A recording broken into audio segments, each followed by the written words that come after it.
Tonight, we begin with something very relatable. Sleep.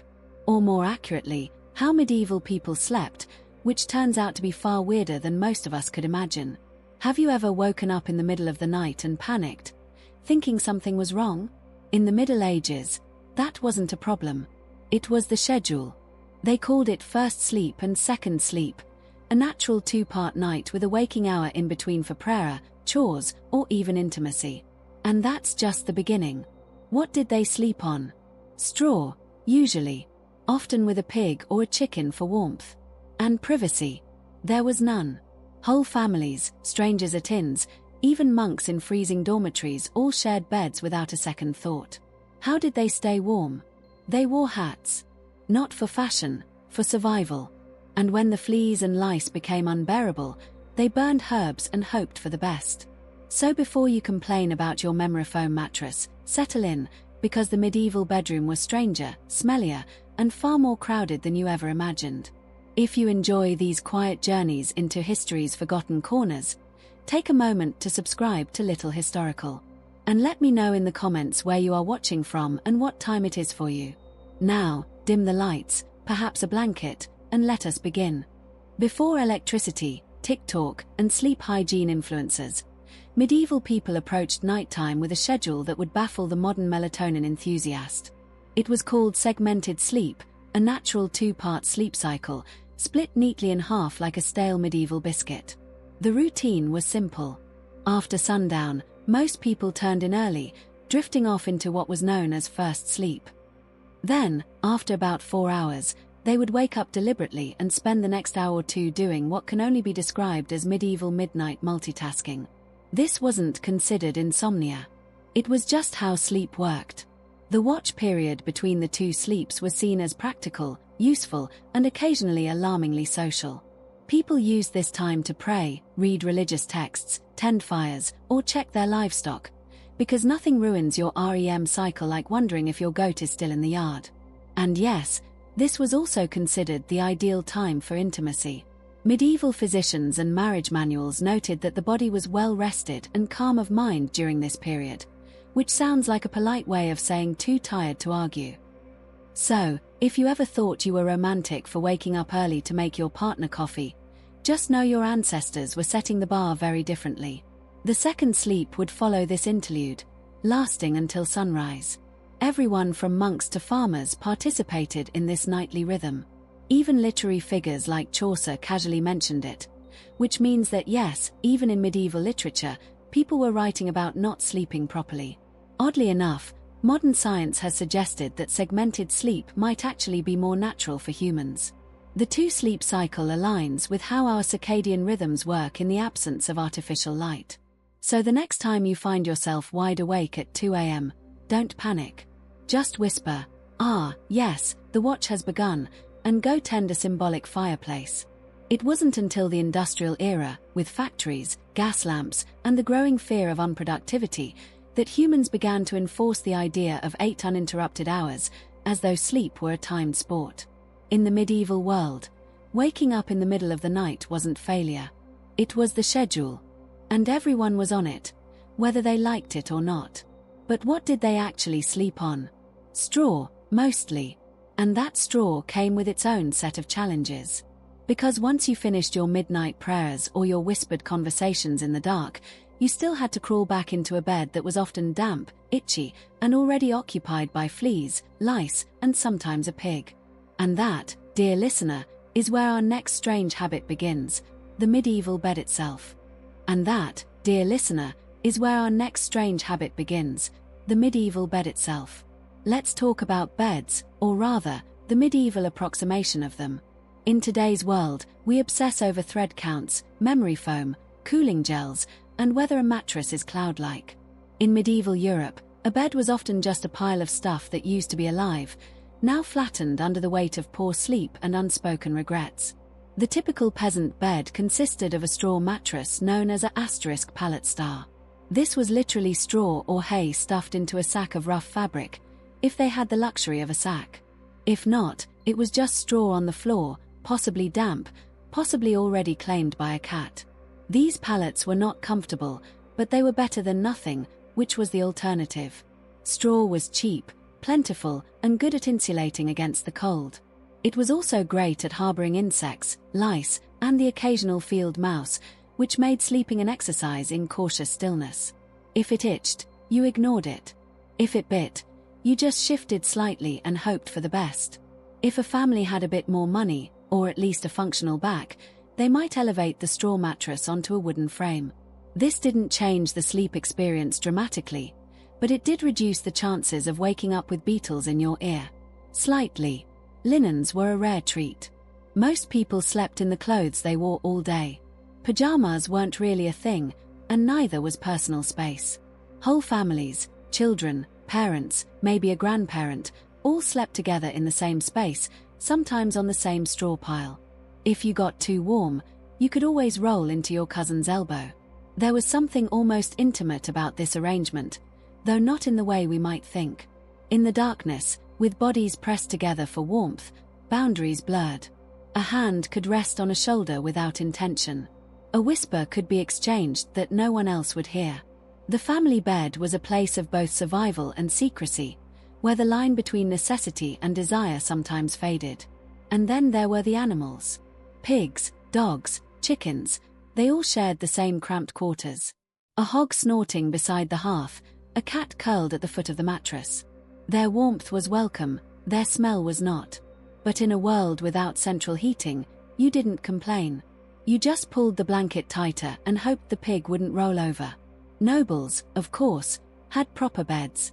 Large wooden frames, feather mattresses, embroidered sheets, and canopies to keep out the drafts and, hopefully, the lice. These beds were so valuable they were passed down in wills. You didn't inherit land. You inherited Aunt Matilda's suspiciously lumpy feather bed. Still, for most medieval folks, a bed wasn't a place of comfort. It was a place to not freeze, to avoid the chickens, and maybe, just maybe, to dream of being rich enough to one day sleep on something that didn't squawk or rustle. And when the cold crept in despite the straw and the pig, there was one more layer of defense, a humble piece of clothing that kept the head warm and the nightmares at bay. That brings us to the nightcap, and the strange reason everyone wore one to bed. That brings us to the nightcap, and the strange reason everyone wore one to bed. When we hear nightcap today, we think of a cozy little drink, maybe something with whiskey, a warm fire, and a questionable decision. But in the Middle Ages, a nightcap wasn't a beverage. It was a hat. A real, tangible, often ridiculous-looking piece of fabric designed to keep your head from freezing off while you slept. You see, insulation wasn't exactly the strong point of medieval architecture. Stone walls, drafty thatched roofs, and windows made of thin animal horn or oiled parchment didn't do much against the cold. And central heating. That was called a dog. So to keep their heads warm at night, especially since body heat escapes fastest through the scalp, medieval people adopted the humble nightcap. These hats came in all shapes and sizes. But the most iconic version was long and pointed, like something you would expect on a wizard who moonlights as a chimney sweep. They were usually made from wool, linen, or whatever scrap of warmth could be spared without angering the family goat. For men, it was a practical accessory. For women, it sometimes doubled as a coif or head wrap, which also served the dual purpose of maintaining modesty and covering hair that hadn't seen soap since last Lent. But beyond warmth, nightcaps had social weight, too. In some regions, married women were expected to cover their heads at all times. Yes, even while asleep. And the cap itself could be embroidered or dyed to reflect a family's wealth or status. Because nothing says success like going to bed with a tiny flag on your skull. There was also a more intimate layer to the nightcap. In the darkness of a shared bed, a cap could be the last thing seen before eyes closed, the first thing glimpsed at dawn. A woman's coif, pinned just so, might carry a message of availability or modesty, depending on who was watching. A man's pointed cap, pulled low, could signal that he was not to be disturbed, or that he was open to company. These were silent signals, understood by those who shared the straw and the shadows. In more urban settings, the nightcap even became a symbol of being off-duty. If you opened your door wearing one, it was a polite medieval way of saying, "I'm not dressed for conversation." And yes, this hat does mean go away. Of course, nightcaps were often paired with nightshirts, which were essentially long, loose tunics. Picture Ebenezer Scrooge, minus the haunted moral lesson. Sleepwear wasn't sexy, but it was practical, itchy, and occasionally flammable. And as the cap kept your head warm, your body would still be pressed against strangers, animals, and the occasional snoring monk. Because even with a hat, the medieval bed was never a solo affair. And that, dear listener, brings us to the strangest habit of all, sharing your pillow with people you had never met. And that, dear listener, brings us to the strangest habit of all, sharing your pillow with people you had never met. At inns, travelers were packed into shared beds like firewood. Privacy was a luxury no one could afford. But if you think that was uncomfortable, consider the monks. In medieval monasteries, sleep was not a private act. It was a communal, regulated, and deeply spiritual experience, or punishment, depending on your perspective. The typical monastic dormitory housed dozens of monks in a single large room, arranged in neat rows like morally upright sardines. Beds, if you could call them that, were often wooden planks, sometimes with a straw mattress if the abbot was feeling generous, or it was a feast day.